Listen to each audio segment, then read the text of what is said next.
Hello and welcome back to my channel. Today you guys are watching me make the Angie press-on set, which is very special because Angie is my sister and this was the set that I made for her birthday. And initially I wasn't gonna add it to the regular collection, but when I posted on Instagram and did a poll, the people were like, we want this on part of the regular collection. So here I am making it again. I went with lavender and light purple shades because it's springtime and she kept referencing that color, so I wanted something she would be happy with. I have to say, these are my three favorite brands when it comes to gel polishes. The Beetle, specifically their top coat, like it because it gives that glass shine. So I really do love using gold leaf as an accent in my designs. But like, it comes so chunky in this container, I literally have to like break it up in like little pieces with the tweezers. So that's what I'm doing here. And I wanted it to be kind of sporadic on the nail, not super close and not a lot of it. So I'm just spacing it out and then also being mindful to leave room for the crystals that I'm gonna apply. When I'm applying the gold leaf, I tap it into the nail lightly, just so that when I go to put the top coat, it's smooth.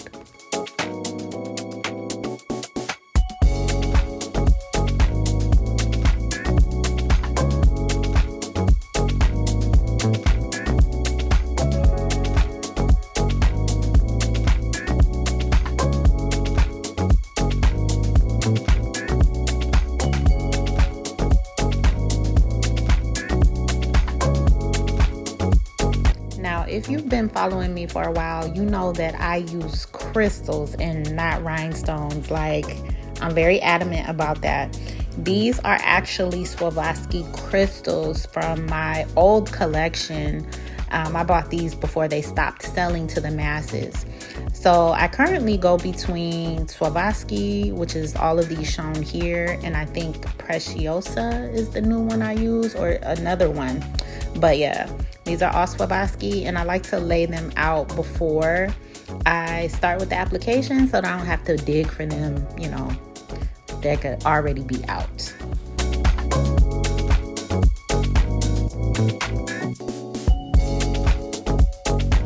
So I also like to pre-cure.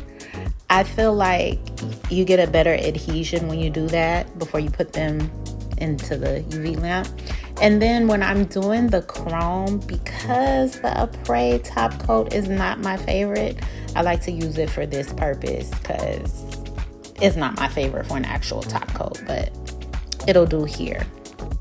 Now, when it comes to chrome, I have a love-hate relationship with chrome. It's messy. The application is messy. It gets everywhere.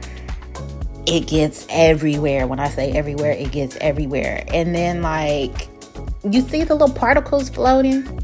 So like when I do the top coat, I just put some off to the side, because if you dip, even if you dust it and you dip your brush in there and dip it back in the container, you're gonna have specks of chrome and it's just gonna be everywhere it's not supposed to be. So that's why I have a love-hate, but it looks so beautiful when it's finished, especially in the sun. It's like, oh my goodness. So you see I have my side clear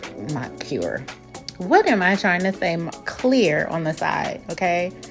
So yeah, when you're doing the chrome, it's very important to make sure that you cap the edges so that it doesn't chip.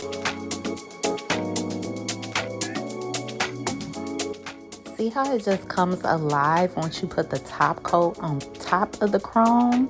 It's like, it's pretty before, but that top coat just really brings it out. So we're just about to the end of this video. Make sure you watch it all the way to the end because I always include something special, and I'll see you on the next one.